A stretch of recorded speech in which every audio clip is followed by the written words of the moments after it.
Can anyone hear me now?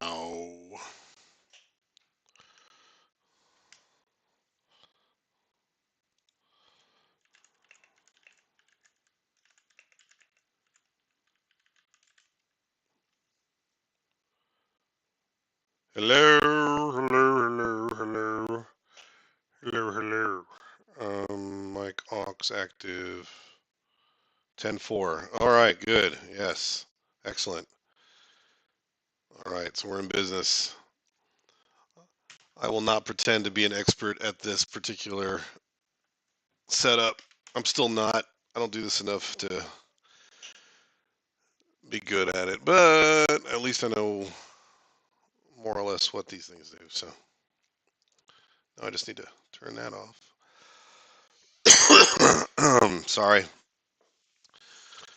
All right, more bookie stuff. But yeah, if you guys caught some of the video I put out last night um, with the aluminum cans, uh, let me start with that actually, because so,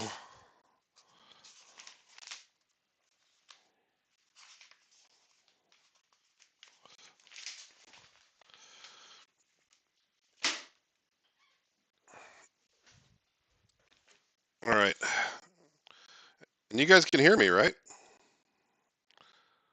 Okay. So yeah, the thing with the aluminum cans was basically that lotion, or not? Yeah, it was the whole point of it was that sort of weird lotion bottle I had, and kind of this shape to it, and it would kind of come down to like this sort of bulbous shape after I took the top off of it. And the idea was to, and I don't know, I might even cut it up and section it with magnets. That'd be kind of fun. But so there'd be there'd be like an engine room here with the mechanics for the legs. But since it's I guess I don't know how you describe it. I guess kind of like if you had like a family vacation vehicle, but in this universe they never invented wheels. They just used mechs. So this would be like a vacation uh, mech caravan or something. Um, so something like that.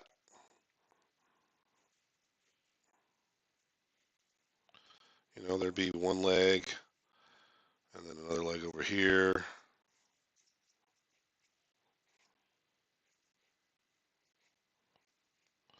And then another leg over here.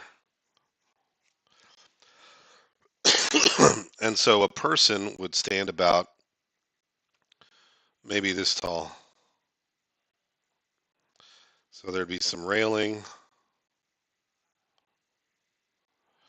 around the top with some wooden boards, a little hatch to get up on top, and maybe a few windows here and there. And then this lower level inside would have like maybe a staircase or a ladder, and this would be the sleeping quarters. And then down here would be the engine.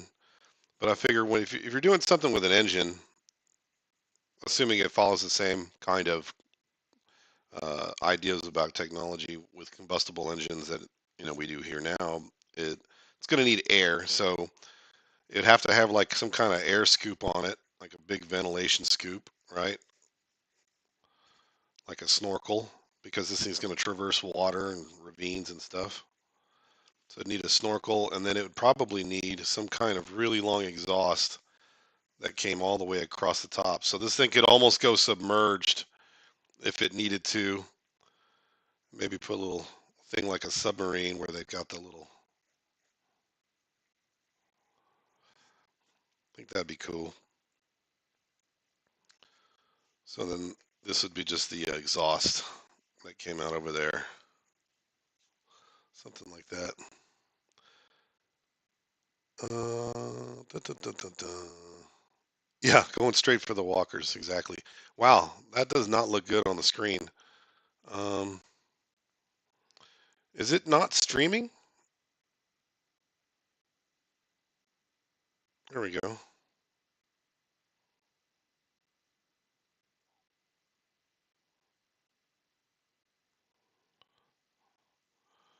think it's the light.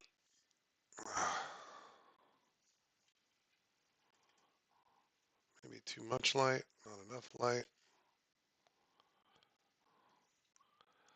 Let's see. There we go. That looks better.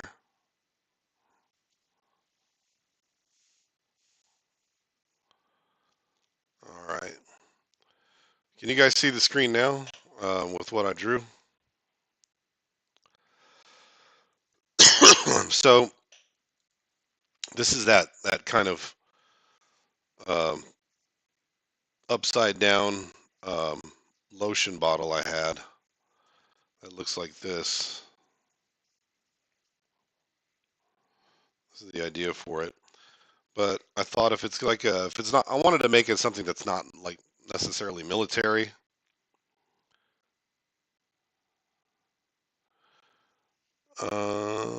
Maybe. So I wanted to line up the aluminum panels on it, something like this, and use that little riveting technique.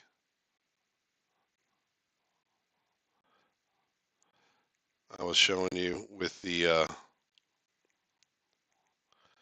aluminum, and maybe even paint part of this red. I don't know.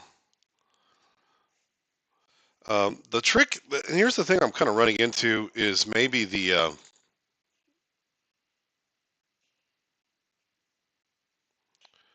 think maybe the problem is going to be one of, am I even going to have enough?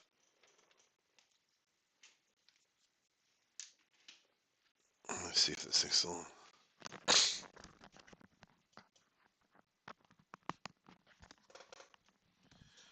Is it going to have enough, not aluminum, but I guess I don't really know of a good way to mask the metal to keep that polished look, other than just prime it, paint it, and try to build up a polished look. Unless I just kind of go with a dull metal. So yeah, I don't know. That's something to consider. But yeah, that's what I want to do with this thing is make that little um,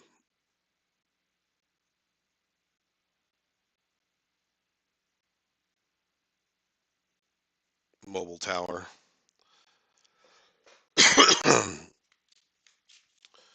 Okay, so to this guy. What kind of weird creature are we gonna come up with today? So what are we up to so far? We've got finger worms, which let's try to fix the contrast here. You know what? I got too much daylight in here. And maybe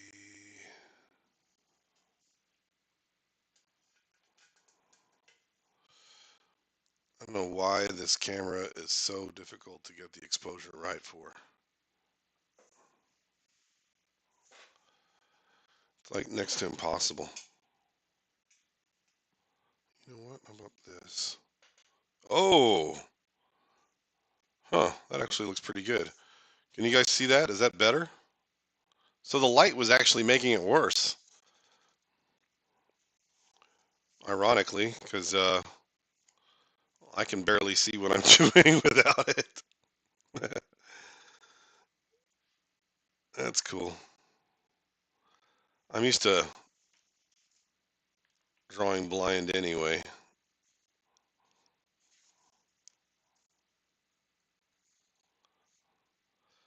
So these are probably showing up better than the day I actually drew them on the last video, I'm guessing.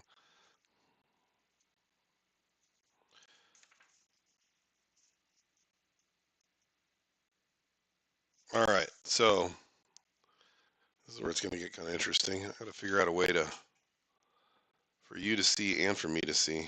Here we go.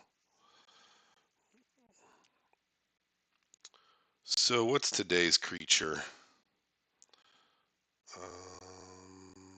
Hmm.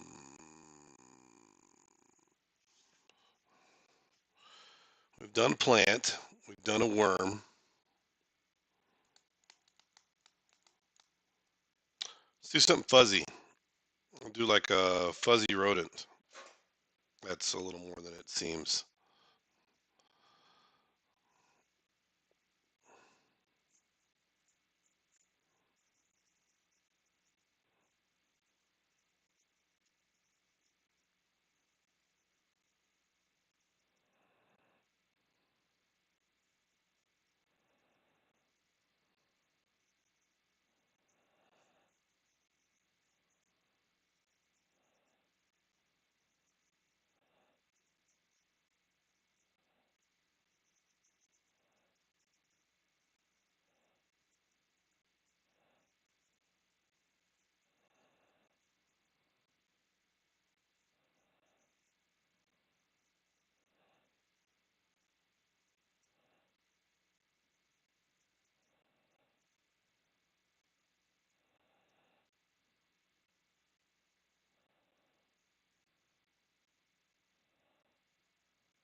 So we'll call these, what's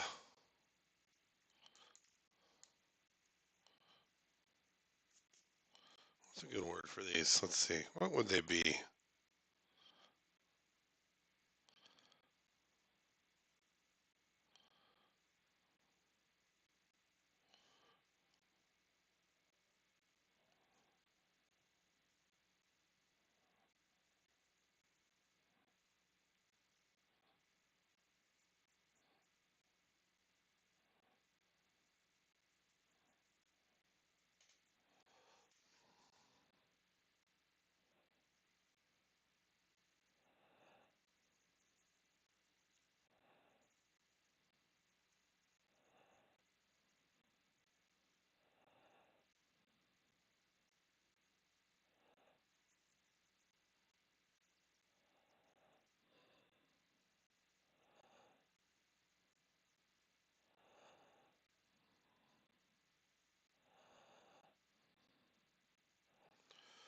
What would be the big deal about these anyway?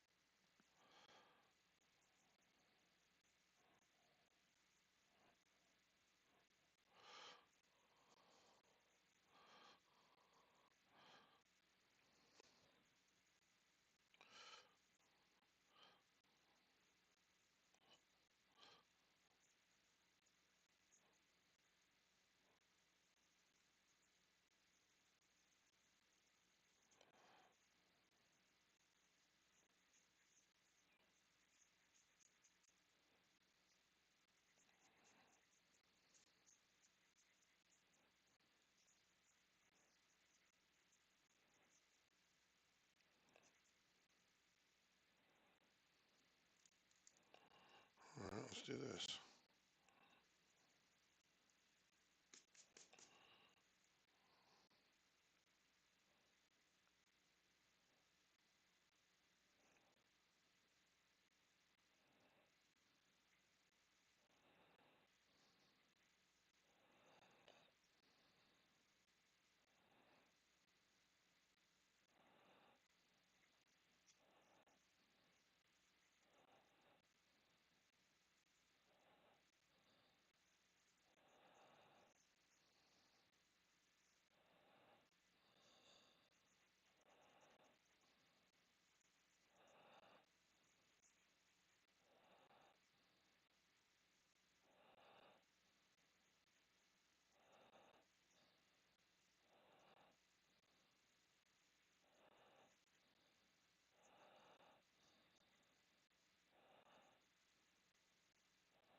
Okay.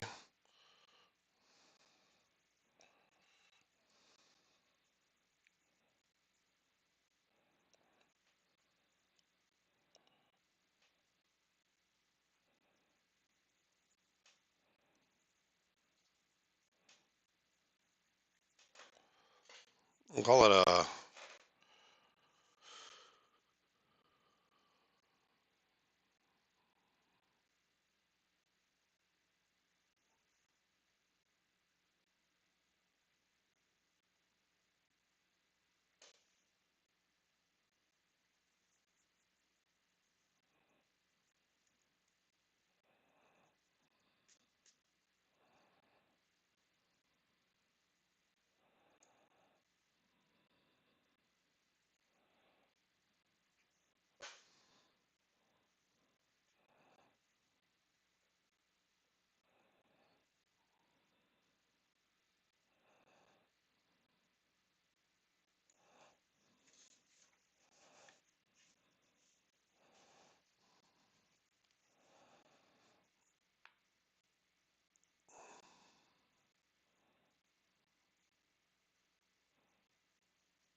All right. So here's the premise. Here's what we got.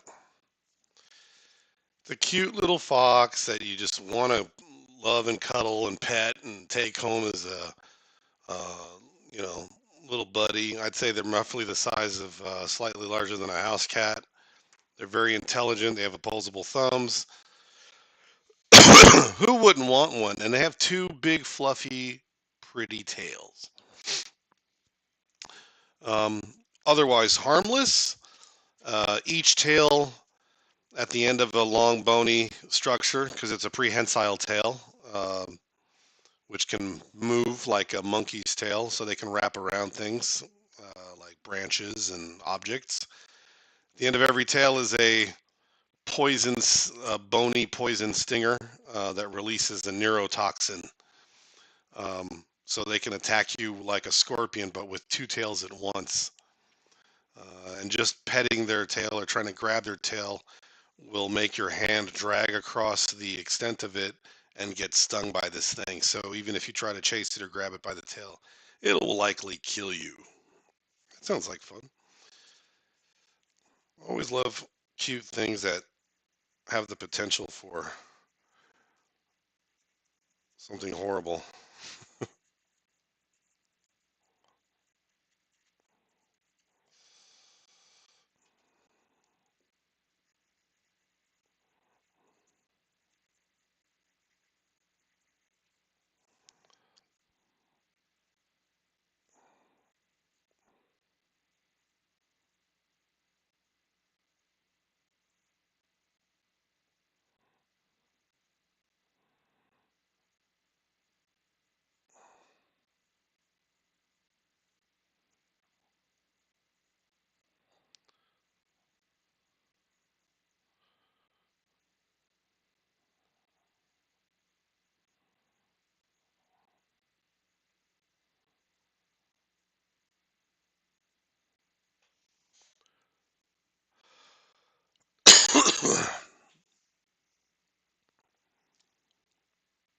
All right, that's a good one. Let's see. Hey, you guys, got anything you'd be interested in seeing? Oh, that's right. I wanted to show the Walmart stuff I got. Give me one sec. So,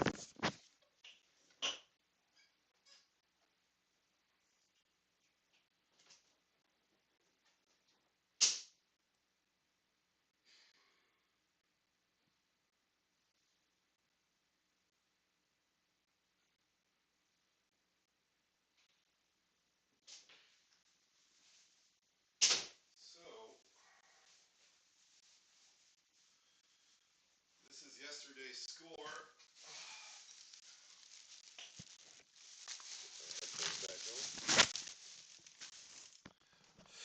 This is yesterday's score from Walmart yesterday. Um, yeah, so at Silver's recommendation, I wanted some bases to put some diorama type stuff on. So I went to Walmart, and yeah, sure enough, he was right. There's these little wooden bases they got over there for like $1 each. Now they're not real fancy or anything. Picked up some Ticonderoga pencils, so some wooden pencils, pencil sharpener, ultra fine Sharpies. Those are going to be useful for something. Maybe this book. And these wooden bases. So let's move this out of the way for a sec. Let's talk about these little guys. These are $1 each. $1. So they have a little bit of a bevel. Really, what it is it looks like a couple of pieces sandwiched together. The bevel's kind of double-end sided, so I mean, I guess you just pick whichever one looks best for you. But it's just basically a panel. Um, but I mean, as a cheap base, it'd probably make pretty decent cheap base. I'm probably gonna use this one for the little speeder. What size is this? This one's like I want to say like a 5x8 or 6x8. I'm not sure. 5 1/4, no, 5.125. So 5 1/8 by 7 1/4 looks what it looks like by a 1/4 inch thick. Well, it might even be a little slightly thicker than a 1/4 inch, but pretty close. And feels like maybe pine, some kind of pine, or it could be, or you know what, this could be, it could be birch or poplar actually. It might be birch. So that'll probably stain pretty nice too. So I got 2 of these for $1. Picked up a couple of these big round ones for $1. I mean, come on, $1? They're huge. How big are these? These are 7 inches round. Ovals. And you can actually paint on these if you wanted to do like some kind of little portraiture or weird character or whatever. Um, yeah, so these were $1. I got 2 of those. And then these little guys, which were like $1.50 maybe. And you get 6, I think, 6 pieces. Let's see how big these are. These I might use for my game. I don't know.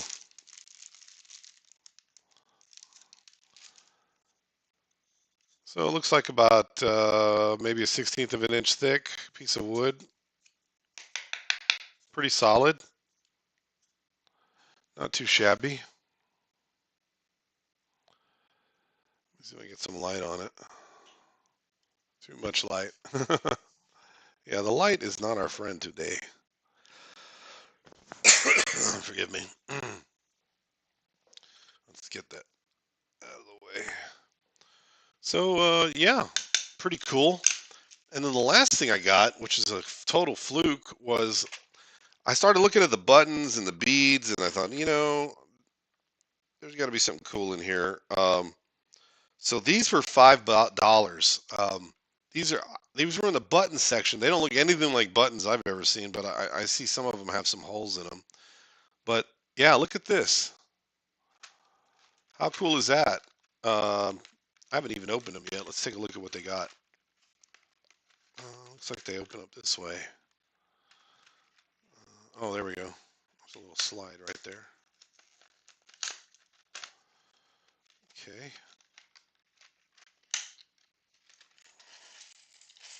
Let's see what kind we got.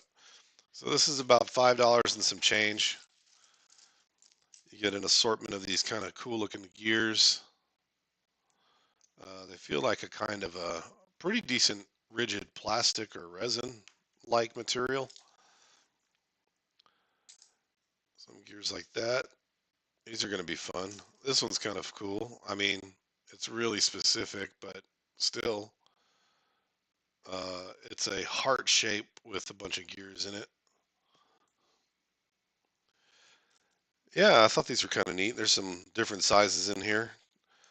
Doesn't seem to be a huge selection, but I mean, for what there is, I think you can kind of you could piece two together, use them inside of something else. If you've got like a bottle cap sitting around, you could probably insert one of these in a bottle cap to get kind of like a car wheel sort of setup. So yeah, I thought these were kind of neat. And there's something like this is a clock face. I wouldn't probably have much use for something like this, but it might make for if I want to make a little clock tower, boom, I got my clock right there all ready to go. There's a few of those. Maybe I'll give a couple of these away. I don't know. Seems like I've got more than I need. I can't imagine I'd need to ever make in any lifetime this many clock towers. So I've got two people on. I think two people might be interested in I don't know. You guys want one of these? Silver, you want one of these?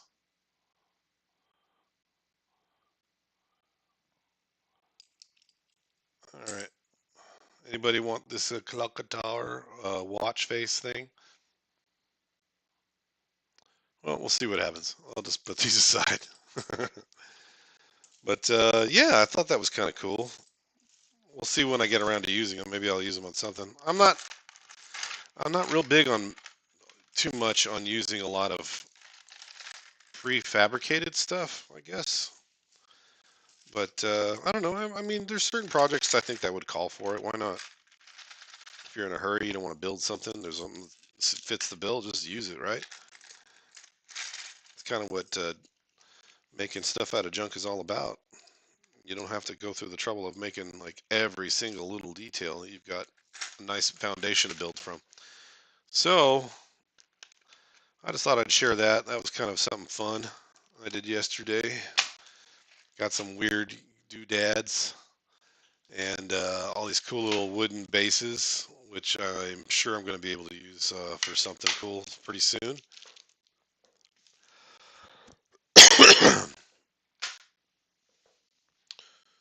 Let's see, maybe for the little clockwork dudes I was working on. Guess we could try to mess around with this little fox creature again. Let's see.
So a little spiky bit is hidden somewhere in the fur.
We'll say, well, no, it's a little too gory. I was gonna say, yeah, yeah, they can even wrap around the like if they catch a small rodent, they'll tails will wrap around, stinging the rodent, and then the fox just basically curls up next to it and bites its head off. But that probably wouldn't look too good on this drawing pad. Um, I think that's pretty good for one little evil creature. Unless you guys have another evil creature. I did, I never did make the magic nose goblins. Maybe I should do those. That'd be fun. So, what have you guys been working on? I know Andy, you've been doing the polymer clay stuff, silver. You've been working pretty hard on a lot lately on the uh, some miniature cars. Oh, too much postage? Yeah, as long as it's under 3.5 ounces, it's only $8.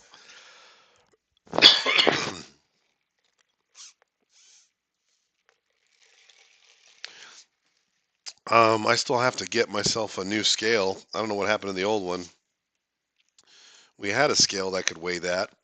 I just, and the reason I want a scale at home, there's a number of different reasons, but just having one at home that you can measure things on is just super useful, especially if you're mailing something. If you've got a scale, if you don't have a scale at home and I have to, like, say, take a box of things and just stick them in an envelope and weigh it, nope, that doesn't work. Take a bunch of things out of it, put them back in, weigh it again. That's just a huge hassle. I just didn't want to have to deal with that. That's the only reason I haven't shipped anything out recently is I can't actually accurately measure, and I don't want to stand there in line holding people up while I test fit stuff. But yeah, too many projects. I've been. I sound bad now, but I'm actually getting over it. Some bad pollen allergies I had that hit me over the weekend. Pretty much lasted through the whole week. But yeah, it's in the mornings and around this time of day. I say the morning, but it's already afternoon for me. But I'm pretty lazy on Sundays. Um, yeah, just that stuff just gets to you, which leads me to my next thing. So I know Silver had pointed out he liked the sort of DIY how-to stuff I'd been posting recently. I don't know if anybody else is interested in seeing some more stuff.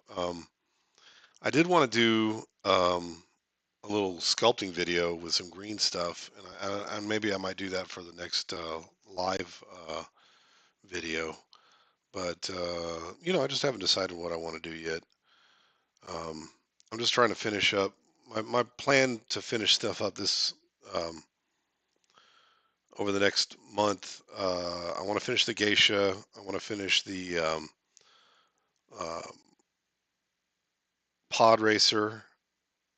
Do one robot for April, and then I'm going to be kind of done with robots. I'll still be doing the monthly ones, but I want to work on some of the stuff. Not necessarily these drawings, but these are more just exercises on things to do, just to kind of be creative and keep my fingers moving.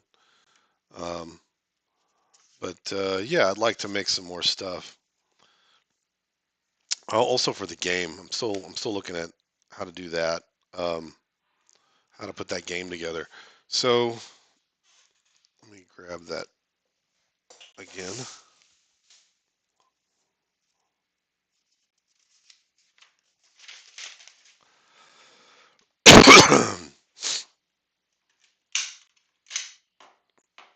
All right, the big pad, le pad du big. Yeah. So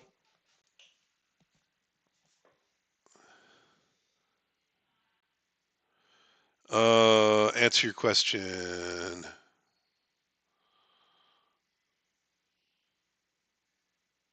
Um, did I answer your question? What was your question? Oh, silver. Um, vlog.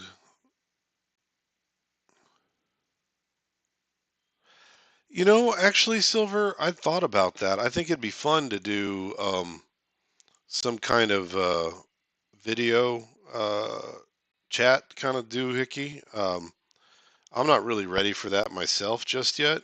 Uh, as you can see, I don't exactly show up on camera much. um, and I have a lot of projects I'm working on. I don't mind chatting in on one, or chiming in on a particular subject if there's like, I think for something like that to work personally, this is just my thought on it. There really has to be a format and a subject for discussion in order for it to be one, at least mildly entertaining to the viewer, but two, to be engaging to the people who are participating in it. At least for my part, I wouldn't want to do something like that unless it was something like a very specific topic I was interested in, um, and something that I was maybe um, pretty well versed in.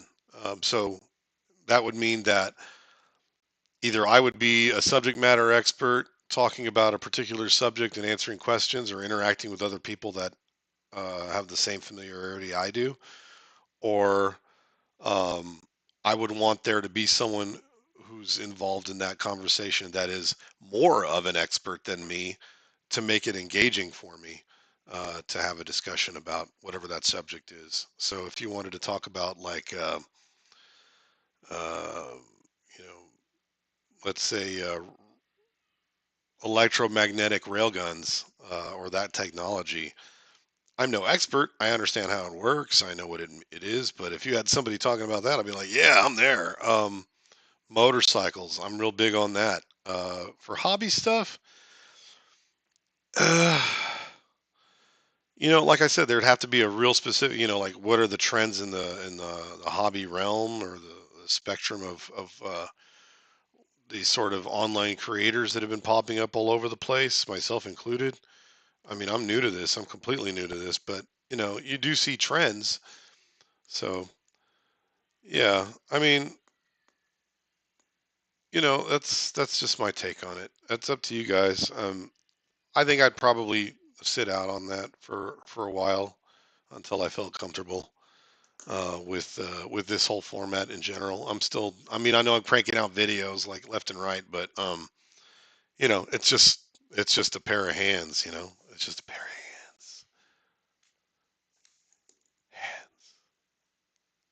So, and I kind of like it that way. Painting bots and minis, building bots. Yeah, I mean. Hey T-Bolt, what's up? So I just sculpted. I just did a little creature in my book a minute ago. I can show you later. I might put another one in there if something comes up off the top of my head. Basically amounts to a tiny cat-sized fox that has stingers and two tails. You know, fun. Um, and I was about to sketch out some more stuff. We were just chit-chatting about an idea that Silver had, which I don't think it's a bad idea. I think it's a good idea, but it's just not something that I'd want to participate in just yet, um, personally.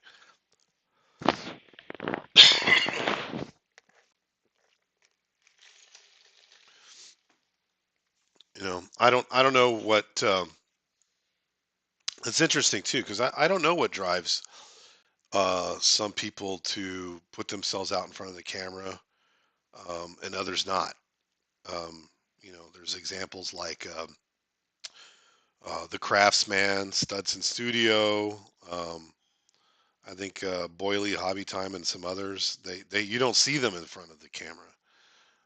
And I'm just talking from a creator standpoint. But then there's the other guys. They love the camera. Maybe I don't love it, but they're more comfortable with just being on the front and center. Showing their face. Uh,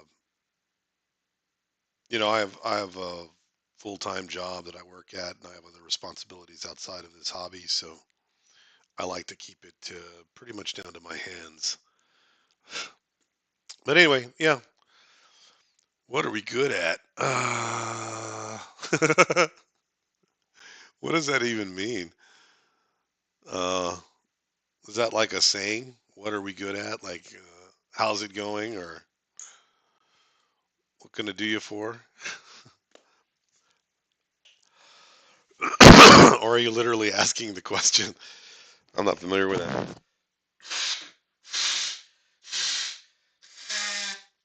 Pardon me, guys.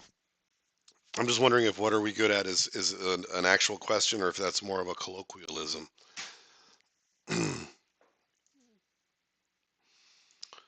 um. So I was coming up with some more ideas. And I keep seeing these wooden beads and wooden chopsticks and all these other little wooden implements. And oh, stuff we were good at. I mean, I don't know. Uh, I don't know. You guys want to know how to draw a 1975 CB 750 motorcycle? Kind of goes like this.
Yeah, draw a circle to save my life today. Um, so yeah, this is what a motorcycle looks like, guys.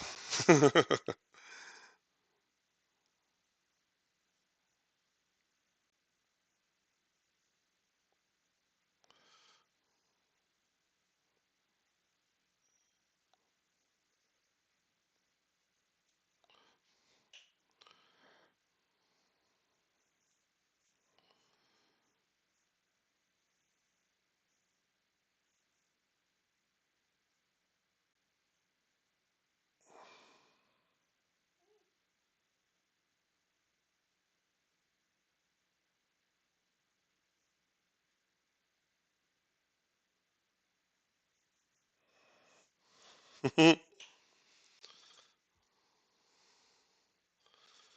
make him a little cafe bike. So put him a little scoop on the back. There we go. Chain controls.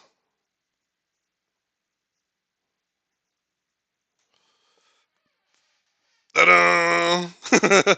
I know. It looks like an infant drew it.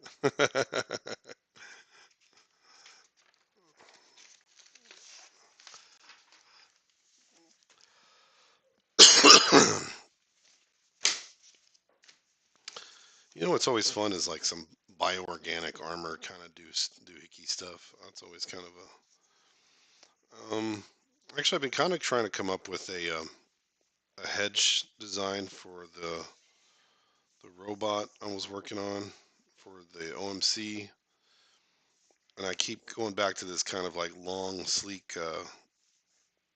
curve sort of thing with like a sort of a feminine sort of jawline underneath it.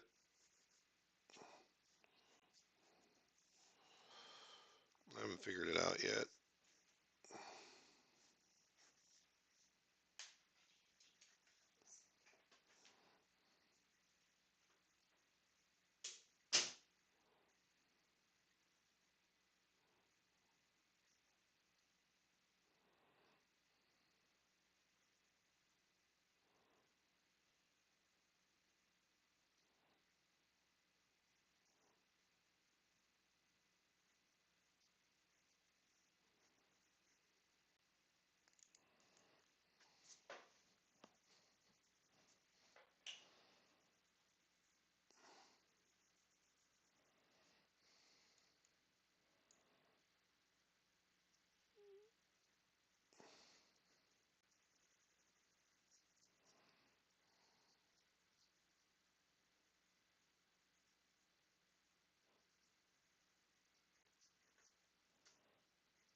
Almost looks like a female RoboCop, right?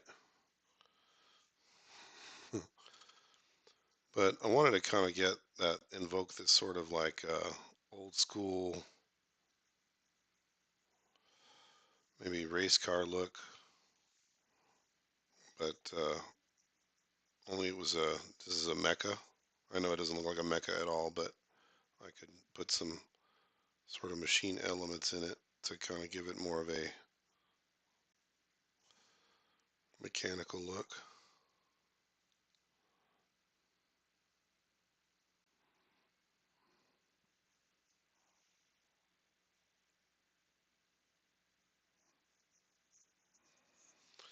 And and even though I want to make it look feminine, you know, I don't need to necessarily make it look so anatomically correct necessarily. So and you know these things don't have to be gigantic either. But you know maybe like the hint of something there in the design. So maybe like a just the build of it overall.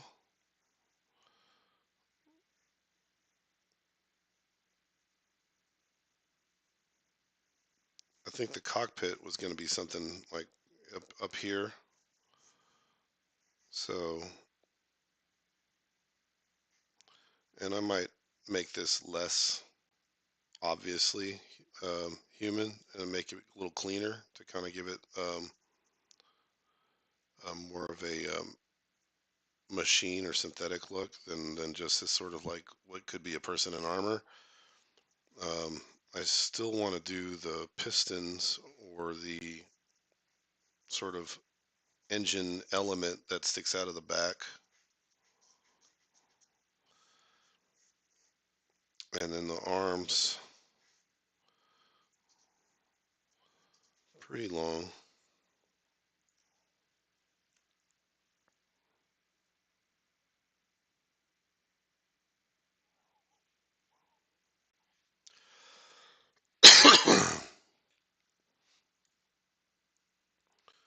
But yeah, what I'm going for is that speed skater look. So something like there's a foot, right, with the wheels, and then this very kind of quick looking sloped over head and the arms, and then the other leg out here with the other foot.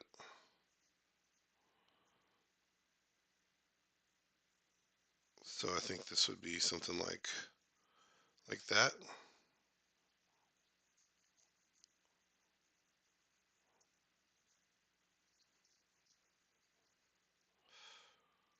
I don't know if you've ever seen them kind of in that prone racing position. So something like that, and then this would be the engines. There might be like some cool exhaust or something. I don't know. I haven't figured it out yet.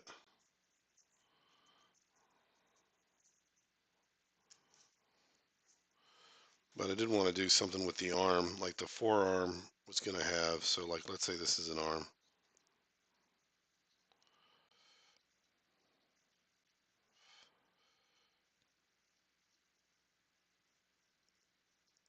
So the arm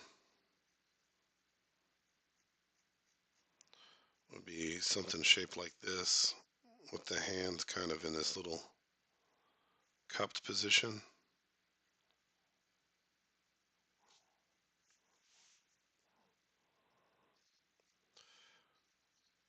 And then the rest of the body would be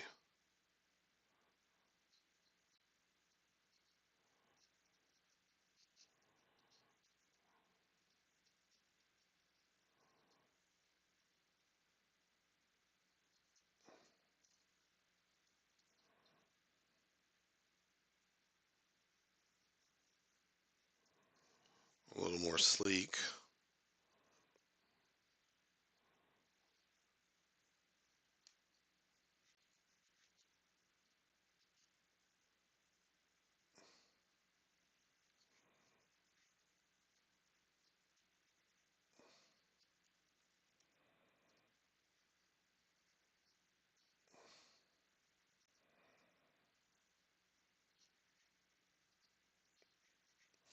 And then this would be kind of a area. I guess the legs would be something like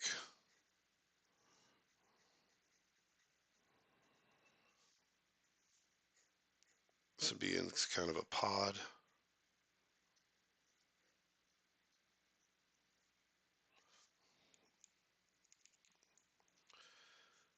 Really big calf or thigh muscles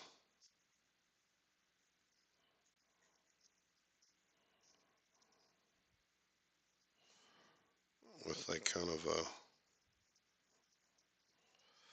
a long, narrow kind of feet for that. That'd be the wheels.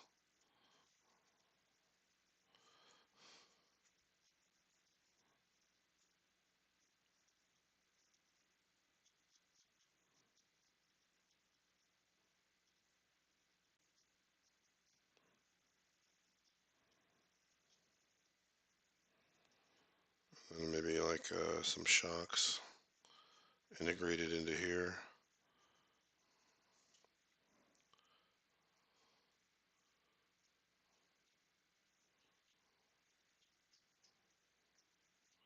Something like that. I don't know. I haven't figured it out yet.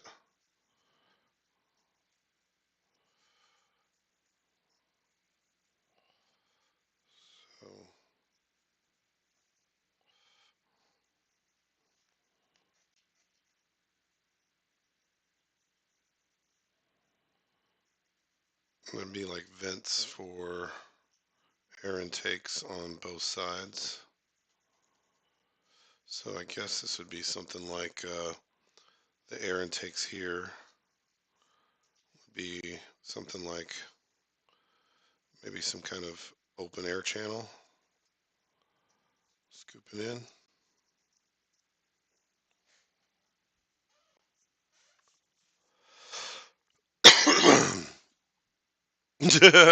A Barbie? No, no, no way.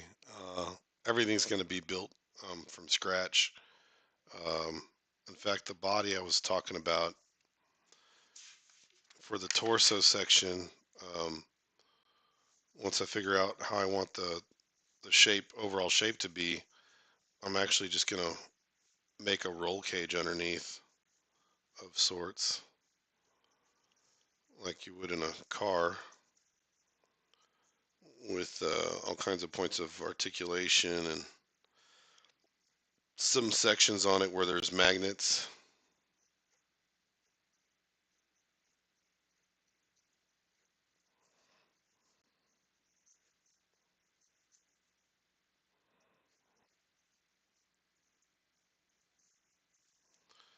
And yeah, so the roll cage would be like the majority of the body underneath.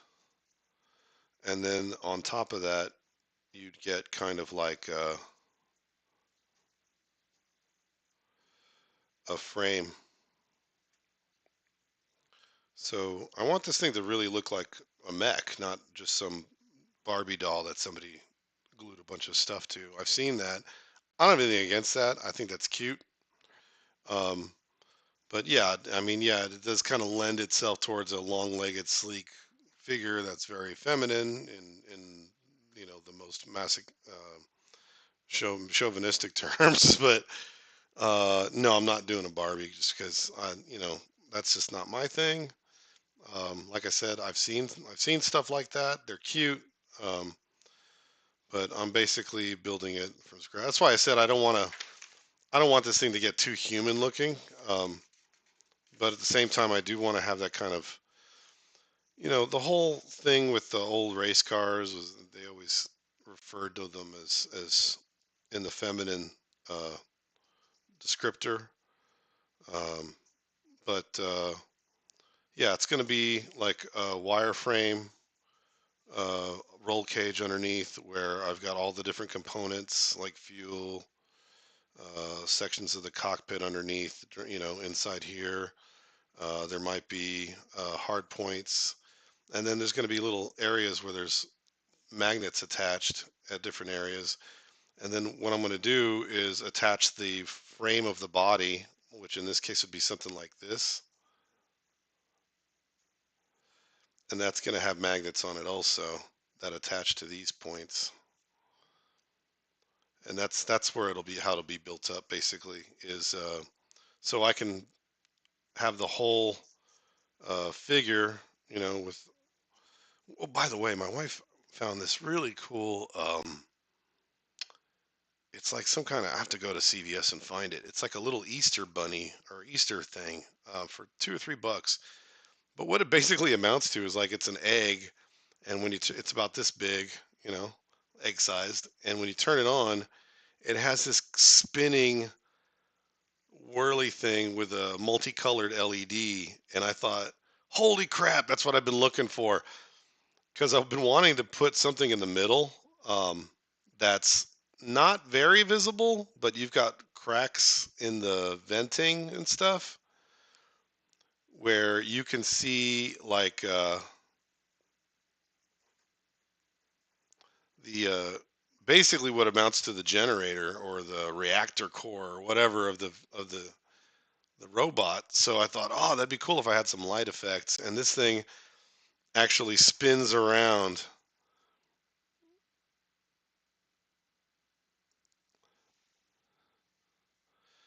And yeah, that's pretty much it.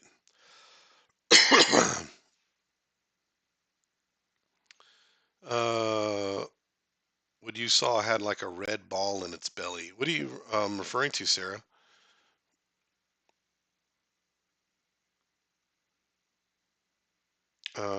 Definitely see the resemblance. Oh. But yeah, so this would have like an engine that spins around in different colors, and then the other sections of the engine and exhaust that would come out here um, would be built up like that. And then wherever the legs are attached, I'd have like the shocks and stuff. I think anything that's going to be drawn in a certain way. I mean, you ask a bunch of people to draw race cars, and while they might not be exactly the same, they're all going to have some similarities. Dollar Tree has the multicolored tea lights. Yeah, it's a multicolored tea light. I wish I could describe it better, but basically, yeah, it's not a tea light though. It's like some kind of globe, and it spins like the lights do some kind of crazy cycle, and it flashes different colored lights, like almost like a crazy disco ball on crack or something.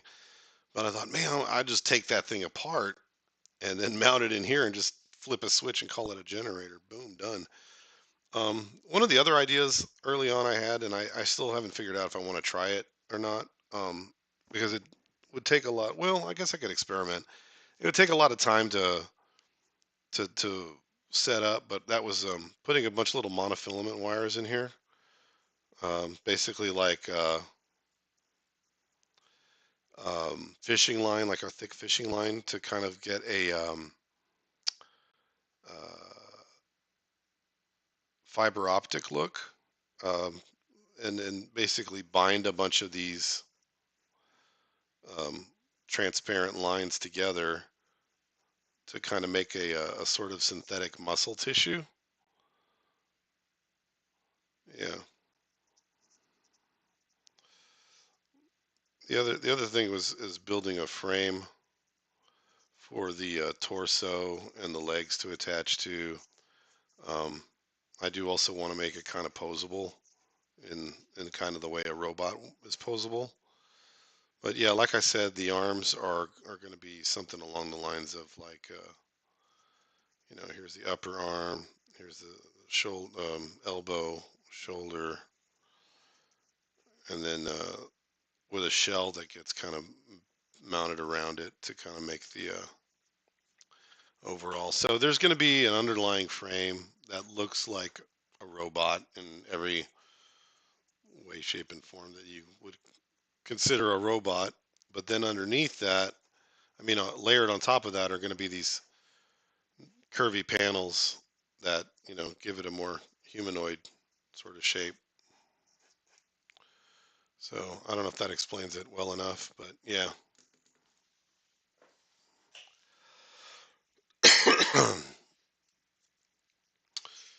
um, so I don't know if you guys want me to go over this again. For those of you that missed it, um, and you'll just have to catch it early next time. I don't know if you guys caught the aluminum video from last night, but it was kind of talking about doing something like this. We have kind of a four-legged walker, um, layer the uh, old lotion bottle with some aluminum uh, strips of aluminum, and then do that rivet effect all the way around, and then paint it up kind of like an old 50s Airstream, maybe even two-tone like a red and silver, I don't know, or a stripe. But yeah, I thought it'd be fun. It's sort of like a mobile vacation vehicle with no wheels.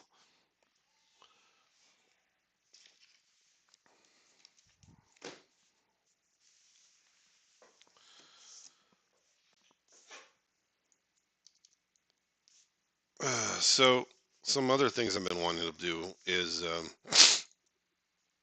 make some busts, and I haven't found a really good uh, thing to use for this. But I'm looking for something like it doesn't have to be this shape. It could even be. I might end up going this route and just making a little wood block, or even buying a little piece of soapstone or something, and then mounting a rod into it. And I've looked at candle holders and all kinds of other things. But essentially, what I'm doing is I'm making, um, you know, making some busts. So of different types of creatures.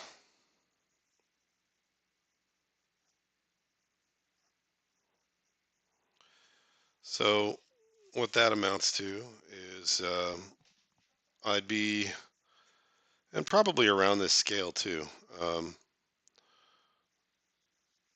I'd be making something along the lines of a,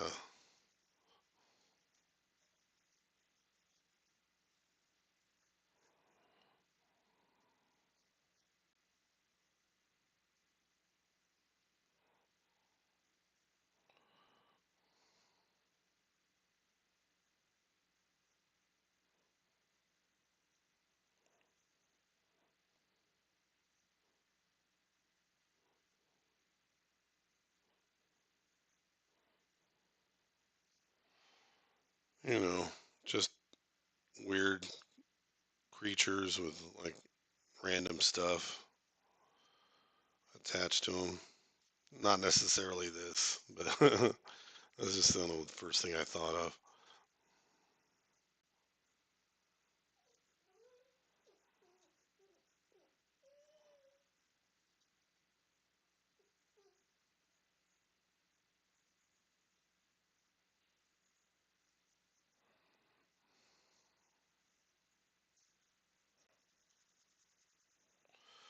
But like,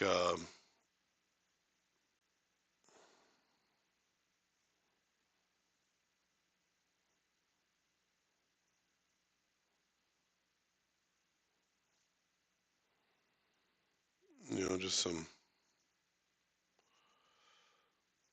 random weird monsters to use for these kind of.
I don't know, just for just some grins, just to make a bunch of weird monsters.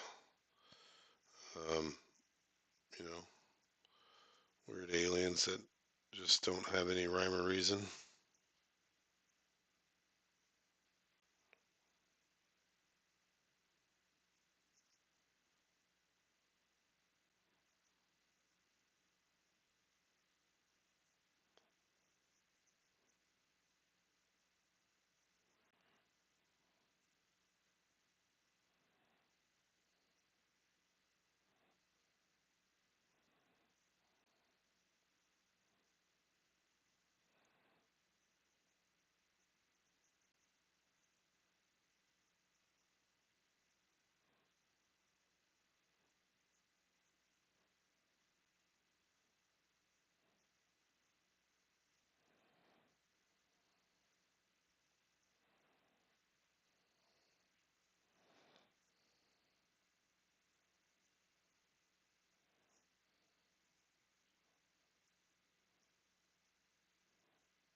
Oh, the indent type thing. Yeah.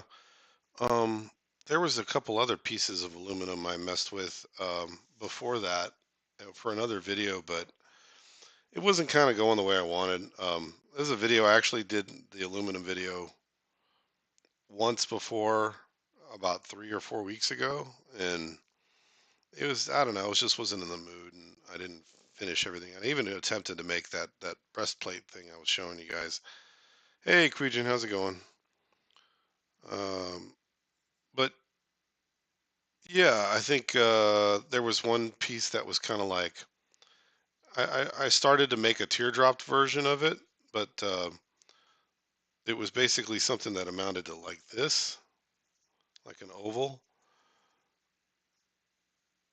And you've probably seen them on planes. I forget what they're for. Usually they're standoffs on things to allow for mechanical parts underneath to show through, or to have like an area. Like say you've got um, on a vehicle, and this is pretty common of a lot of vehicles, especially older ones. You know, they're building out their shape for their little car, right? And this is the reason I think it's good to understand why some of these things exist if you don't already know. But like, let's say, hey, we're building this car, and we've got this. We know where everything's going to go, and we built these body panels and the chassis for it based on what you told us. And like, we're talking 1920s, 1930s, right? And they've got their little car built up, and they're like, everything's going to fit within this little. Oops, let me go back here. This little chassis, right? They're like, yeah, everything's going to fit in there. It's going to be great. So let's do it like a side view real quick. So they build their little car. Looks like a shoe. A lot of them did anyway. Um, they got their little car with their radiator, and they've got this body that's been put together by a coach maker usually. And when I say coach maker back in the day, these were the same guys that were responsible for making coaches, like stage coaches, carriages. But a coach builder would essentially build a frame and then line it with sheet metal, and on there might be a metal frame underneath it, usually a real rigid one. And they get to a point where they're putting the engine in, and the guy who designs the engine is like, "Look, I had to make some changes, and so there's a few things that aren't going to fit in what we designed that the coach builder put together. And what do, right? So let's say this is a cross section of this piece right here, and here's the engine, right? And normally it would fit, but that guy decided he was going to add some kind of extension on the tubes or pipes that are coming out of that engine, and it no longer conforms to this shape, right? Well, if it's only going to take up about that much space, you do one of two things. If you don't care if it's open, you just take a saw and you cut a hole in it to make that piece stick out. And, in this case, it might be an exhaust and you want it to stick out. But if you don't want it to stick out and you need to keep the heat or the pressure the same, or you want to have everything enclosed, well, rather than rebuild this entire panel to accommodate one item, you would again maybe cut a hole in it, but instead of leaving it whole, that hole, you would make something like what I showed you, which a cross section would be something like this, which basically amounts to like a lump. The one I showed you was a teardrop, but yeah, it basically is a teardrop shaped or even round in some cases, like the one I showed you in the video, that bolts over this section. So what you end up with is something that looks like this. And they just rivet it to the panel on the outside. So what your car ends up with is like something like a little hump right here, just to kind of stick out a little bit. So you can accommodate that one piece without having to rebuild the entire thing and spend a ton of money.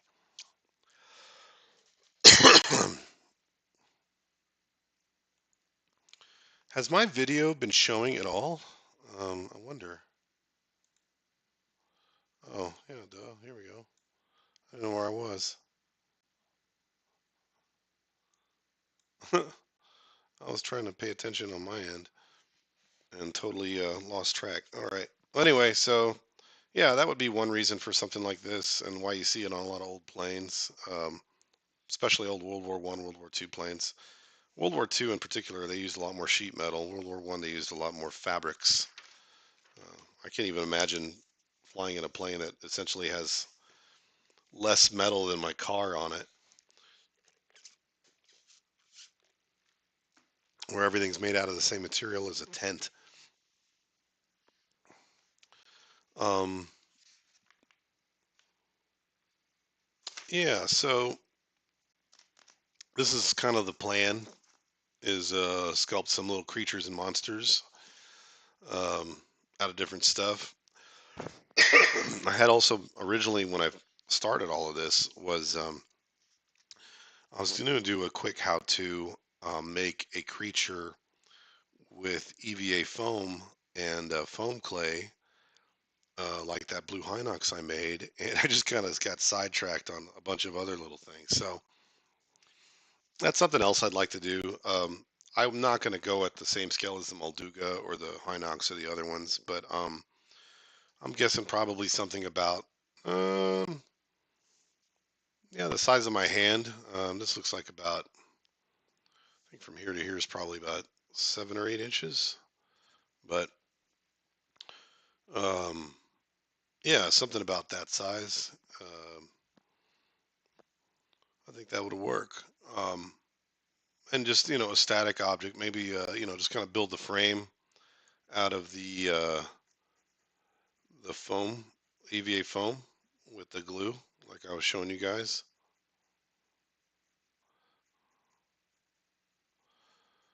And, make a little head on it and some little EVA foam arms, fingers. And then all you do is coat it with the foam clay, and you get the creature you want.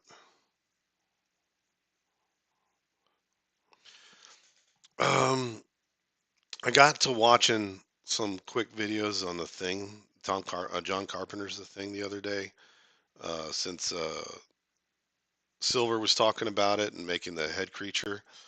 And I got to thinking about um, looking for a McCready toy, and they do make them. They make McCready figures, but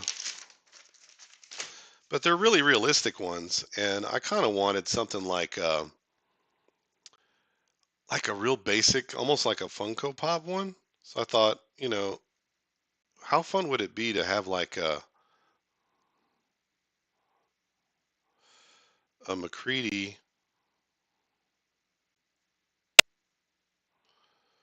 that's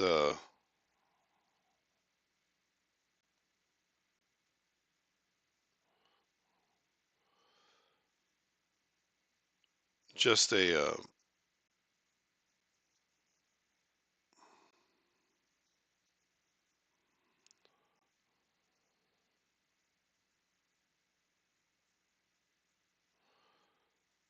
kind of more cartoony version.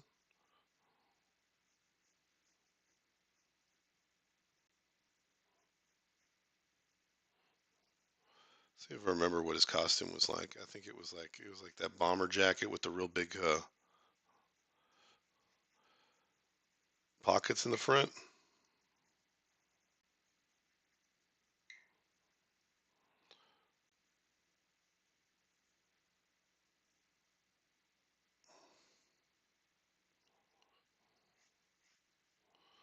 We're gonna have him holding this little iconic flamethrower. And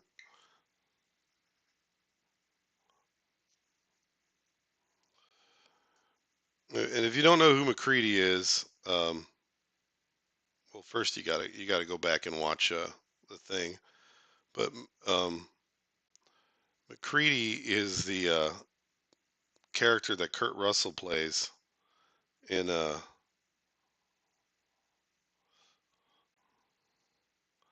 thing. John Carpenter's The Thing. Was it 1978 or I don't remember 70? Was it 72 maybe? But he's got this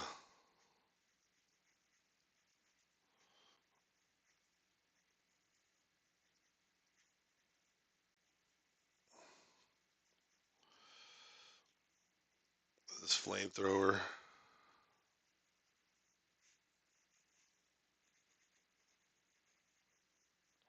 strapped on.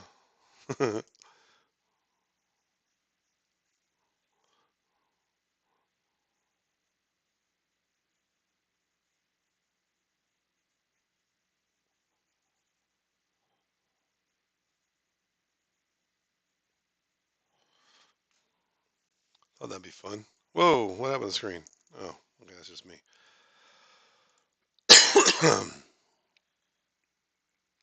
Was it 1981?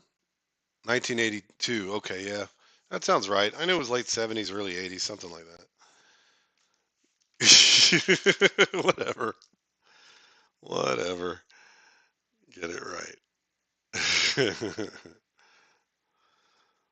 uh, you want accuracy in the times that in the years that movies were produced, created, or released. Go to IMDb. I'm not IMDb. That's all I got to say about that. So anyway, yeah, I thought it'd be fun to make a cartoony McCready. Maybe I'll make just for grins. I'll make a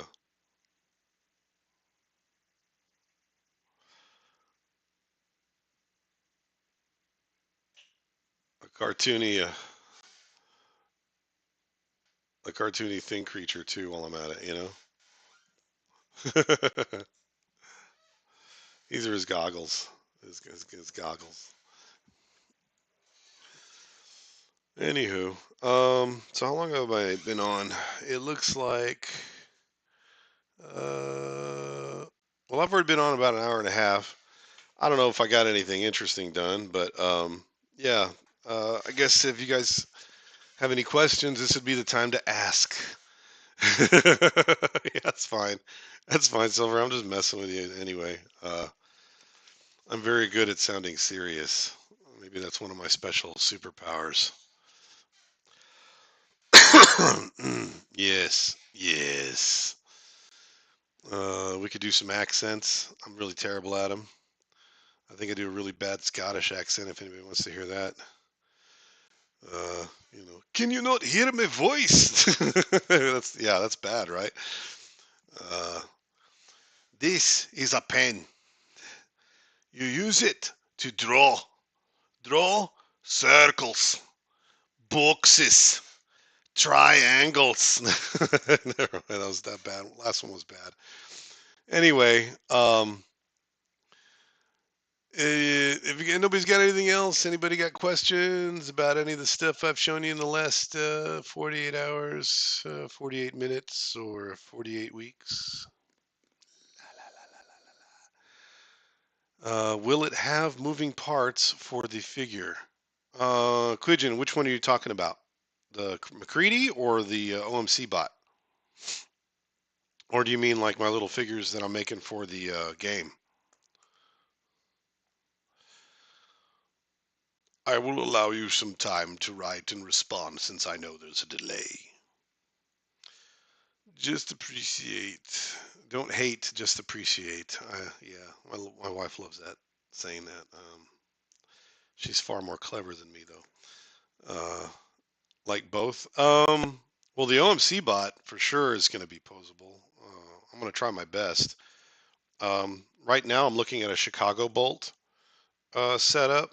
If you've ever seen a Chicago bolt, it's basically like the bolt you see in a knife. I was looking for some 2 millimeter ones, but basically what they look like is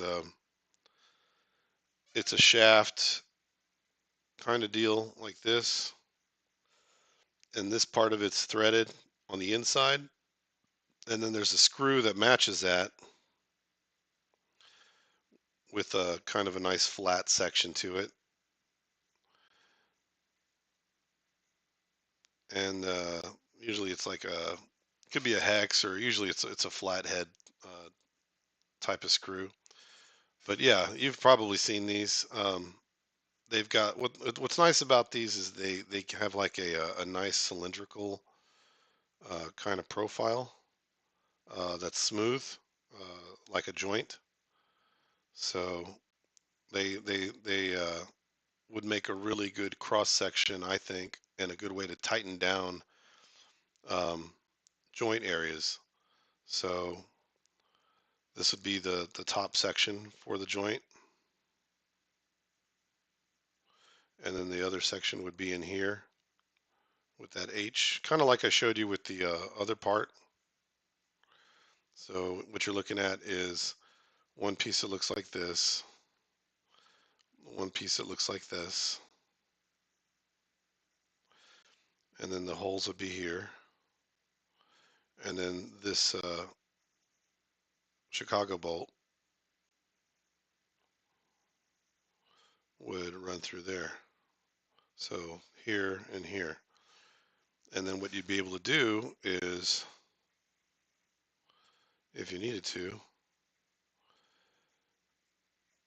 tighten those joints from the side with a little screwdriver. So you basically, you know, screwing in this and tightening it down. So maybe that makes some sense. Um, yeah, the McCready guy, no, it was just, I just thought it'd be cute to make a little figure like this. Um, just for grins, just because I like the character. This is kind of the plan for the OMC bot. Um, I know Quidgen, you came in a little bit later. Maybe you didn't see this part, but so it's going to have these sort of retractable uh, feet, not feet, but wheels. And I haven't decided on the number, probably 2 or 3 per foot, with a really long one. I'm still set on that. I like that idea. So this is the foot, right?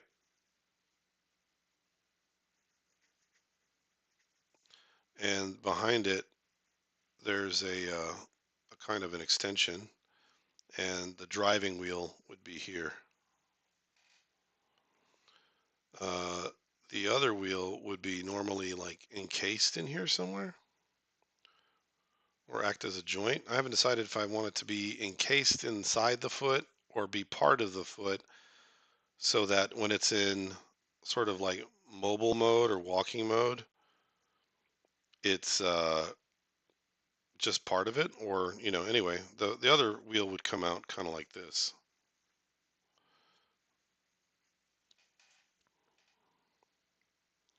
So there's your foot.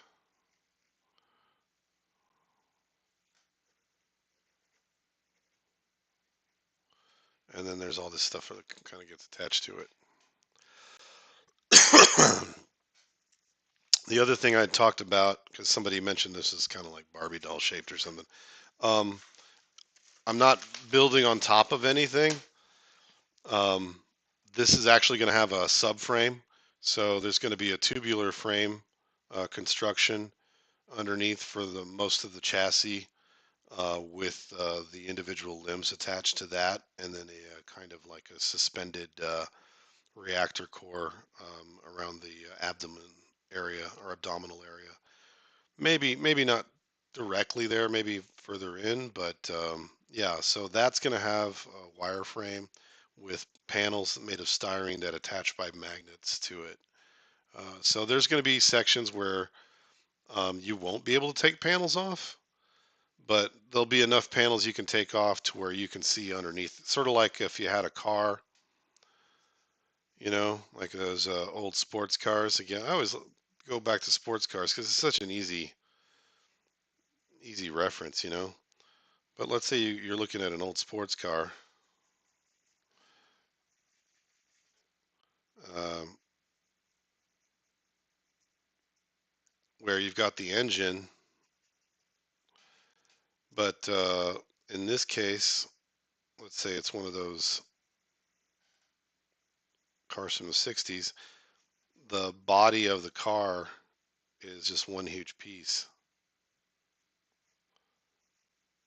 So maybe that, and it hinges up. So if you think about it that way, because the whole idea is this is supposed to be a racing bot, right? So I wanted to give it as many race car elements as possible.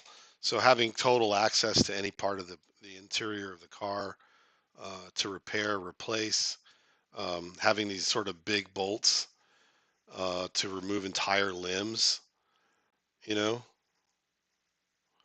uh, in a sort of speedy manner, and just being able to drive up and say pop, pop, pop, and then the whole front end of it comes off, and you end up with this. That's kind of like the like that. So maybe that gives you a kind of a better idea. Um, yeah, a little Honda. There's some other things in here. This is stuff from last week. I guess the last thing I'll cover is I'll just kind of go back over for those of you that missed it, was just the stuff in the book real quick. And then apparently the lighting is much better in here now that I have taken the light away. Dark light makes it easier to see this, apparently. So this is stuff you may have missed last time that maybe you couldn't see as well. That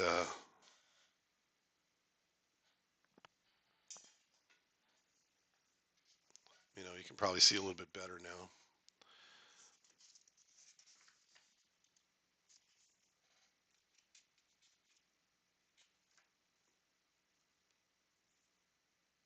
This is all the stuff I drew last drawing session. This is a new creature. Two-tailed Fang Fox. So teeny tiny cute fox, about the size of slightly larger than a cat. Has two tails. In each tail there's a prehensile skeletal structure, like a New World monkey, so it can wrap around things, hang from its tail, grab things with it. Since there's two tails, that makes them even more crazy. It's basically acts like sixth limbs. But inside each tail, inside that fluffy, pretty, delicious tail, there's a sharp spine made of bone that releases a neurotoxin that will kill you. And that's how it catches and eats its prey. So fun. Anyway, guys, I guess I really don't have anything else unless anybody's got some extra questions. Um, has anybody got any questions about anything in particular? If not, I'll probably be wrapping this up.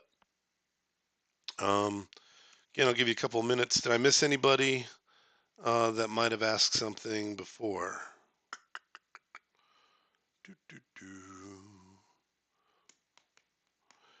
Yeah, Gwidgen, I figured you'd probably like the fox because you like the animals and stuff.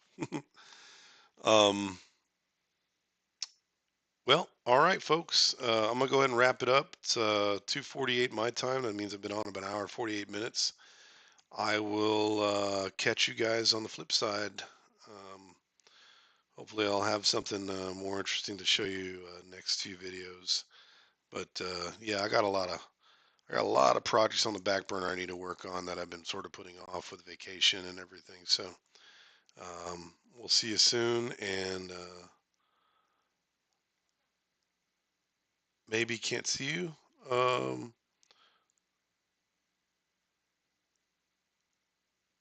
Oh yeah, yeah, Andy's stream. I'll be on there. All right, all right. We'll catch you guys later. Bye bye.